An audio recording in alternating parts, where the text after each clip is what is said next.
Prior to installation, your pump's impeller should be thoroughly inspected.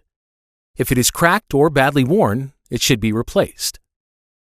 If the impeller and shaft threads show signs of dirt and grime, thoroughly clean and apply anti-seize to the threads before reinstalling the impeller.